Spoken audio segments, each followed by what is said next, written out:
سامعین و ناظرین، انفیکشن کنٹرول سوسائٹی آپ کی صحت کو بہتری کی طرف لے جانے کے لیے اور آپ کو صحت مند و تندرست رکھنے کے لیے اور بہتر زندگی گزارنے کے لیے ویڈیوز کے سلسلے کو جاری کیے ہوئے ہے۔ ہمیں یقین ہے کہ آپ اس سے استفادہ کر رہے ہوں گے اور اپنی صحت کو بہتر بنا رہے ہوں گے۔ اب ہم آپ کو یہ بتائیں کہ جیسے کہ ہم اوبیسٹی کے بارے میں بات کر رہے ہیں، تو موٹاپا یعنی اوبیسٹی کو کم کرنے کے لیے چند ہم غذائی تجاویز آپ کے سامنے پیش کرنا چاہتے ہیں کہ موٹاپا کم کرنے اور اچھی صحت کو برقرار رکھنے میں غذائی عوامل کا بہت بڑا ہاتھ ہوتا ہے۔ ہر وہ فرد جو اپنے آپ کو صحت مند اور توانا رکھنا چاہتا ہے، اسے چاہیے کہ اپنے کھانے پینے کے معمولات کو دھیان میں رکھے۔ موٹاپا کم کرنے کے حوالے سے کچھ تجاویز پیش کی جا سکتی ہیں جو کہ یقینی طور پر سننے والوں کے لیے مفید ثابت ہوں گی۔ روزانہ صبح سویرے اٹھ کے اگر آپ فجر کی نماز پڑھتے ہیں یا آپ جو بھی کام کرتے ہیں صبح، آپ کا معمول یہی ہونا چاہیے۔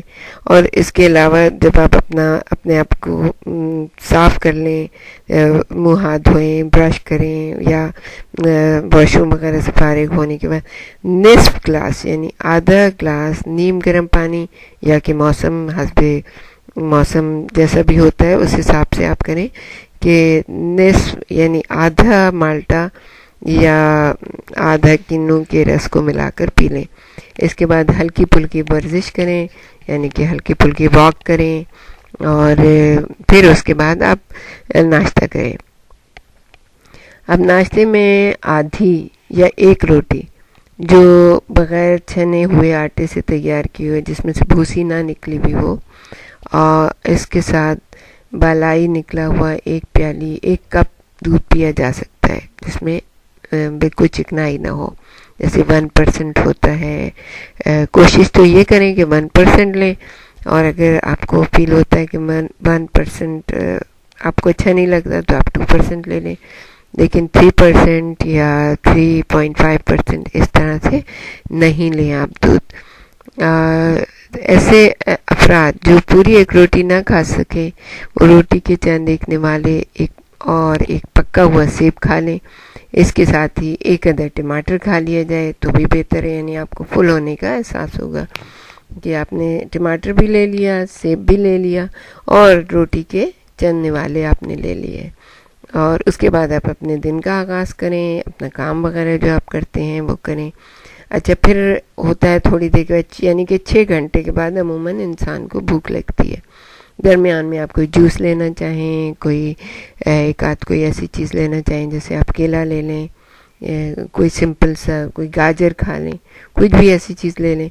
پھر اس کے بعد دن کا کھانا جو آپ ٹائم کے حساب سے کھاتے وہی آپ کھائیں، جیسے سبزی کا شوربہ یا یخنی یا ایک سبزیوں سے تیار کیا ہوا سوپ لے لیں، ایک چھوٹی پیالی، اور تھوڑی مقدار، جیسے کہ ہم نے آپ کو بتایا کہ تھوڑا پیالہ ایک اپنا بنا لیں یا پلیٹ بنا لیں، جس میں آپ کو اندازہ ہو کہ اتنا کھانے کے بعد آپ کا جو ہے نا، آپ کو فل ہونے کا احساس ہوتا ہے۔ جیسے تھوڑی سی مقدار میں سبزیاں یا سیلیڈ، یا اگر آپ روٹی کھانا چاہتی ہیں تو بغیر چھنے ہوئے آٹے کی تھوڑی سی روٹی کھا لیں، چند والے۔ زیادہ کھانے سے اور تلی ہوئی اشیاء سے آپ کو مکمل پرہیز کرنا ہوگا، کیونکہ اگر آپ اس طرح سے کھائیں گے تو پھر لازمی بات ہے کہ آپ کے جو جسم میں جو چربی جمع ہے وہ استعمال نہیں ہوگی، اور وہ اسی کی اسی طرح سے رہے گی۔ تو بہتر یہ ہے کہ کم کھانے، لیکن کھانا اس طرح سے کھائیں کہ آپ کو فل ہونے کا احساس ہو جائے۔ رات کے کھانے کے بعد اسی طرح سے رات کا کھانا آپ کریں۔ جب بیڈ پر جانے لگیں تو 1 گلاس پانی پی لیں، یا ایک عدد وہ جو ہوتا ہے کنو یا مالٹا یا کچھ بھی اس طرح کی چیز آپ لے لیجیے، لیکن یہ کھانے کے کم از کم 3 گھنٹے کے بعد ہو۔ ان غذاؤں سے جسمانی توانائی بھی بحال رہتی ہے، وزن بھی کم ہوتا ہے۔ ہر کھانے کے دوران یہ خیال ضرور رکھیے گا کہ کھانا کم کھانا ہے، لیکن چبانا بہت زیادہ ہے۔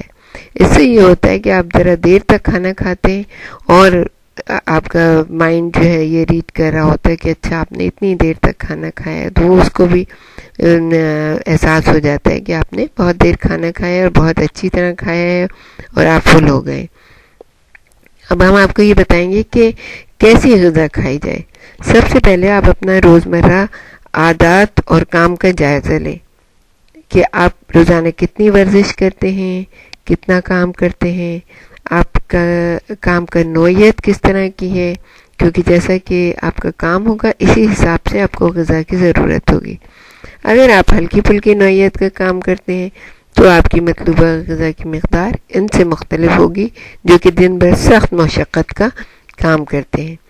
آپ کی مختلف حرکات و سکنات سے مختلف مقدار میں کیلوریز خرچ ہوتی ہیں۔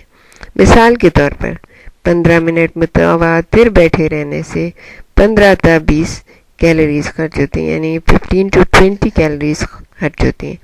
اسی طرح بیٹھ کر لکھنے سے 30 to 35 کیلوریز خرچ ہوتی ہیں۔ 15 منٹ متواتر پیدل چلنے سے 50 کیلوریز کی ضرورت ہوتی ہے۔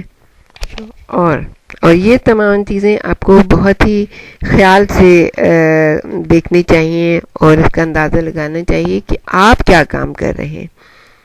اس لیے اگر آپ اپنا وزن کم کرنا چاہتے ہیں تو یہ نہایت ضروری ہے کہ آپ اپنے روزمرہ کے کام پر، جیسے کہ ہم نے کہا، دھیان دیں اور اندازہ کر لیں کہ آپ کے جسم کو کتنی مقدار میں کیلوریز چاہیے ہوں گی، کیونکہ اگر آپ مطلوبہ مقدار سے زیادہ کیلوریز لیں گے تو یقیناً وہ جو آپ کے اندر چربی ہے وہ کہیں بھی نہیں گھلے گی، کہیں بھی نہیں جائے گی اور اسی کسی طرح رہیں گی اور آپ مستقل ٹینشن کا شکار رہیں گے۔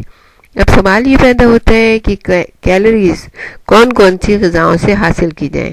یوں تو آپ 3-4 چاکلیٹ کھا کر اپنی ایک دن کی مطلوبہ کیلوریز پوری کر سکتے ہیں، اور عموماً لوگ ایسا کرتے ہیں کہ بھئی کھانا نہیں پکانا ہے یا ٹائم نہیں ہے تو بس 3-4 چاکلیٹ کھا لیے اور کیلوریز پوری ہو گئی۔ لیکن آپ کو یہ یاد رکھنا چاہیے کہ اس سے تمام غذائی اجزاء حاصل نہیں ہوتے ہیں، کیونکہ آپ کے جسم کو مختلف چیزوں کی ضرورت ہوتی ہے۔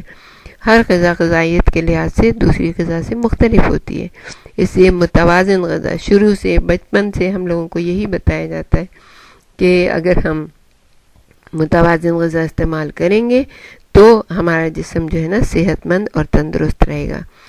اس میں متوازن غذا کیا ہوتا ہے؟ جس میں تمام غذائی اجزاء کا شامل ہونا ضروری ہوتا ہے۔ یوں تو توانائی کے اجزاء بہت زیادہ ہیں، لیکن ہم آپ کو اگلی ویڈیو میں یہ بتائیں گے کہ کون کون سی چیزیں آپ کی صحت اور تندرستی کو برقرار رکھنے کے لیے ضروری قرار پاتی ہیں۔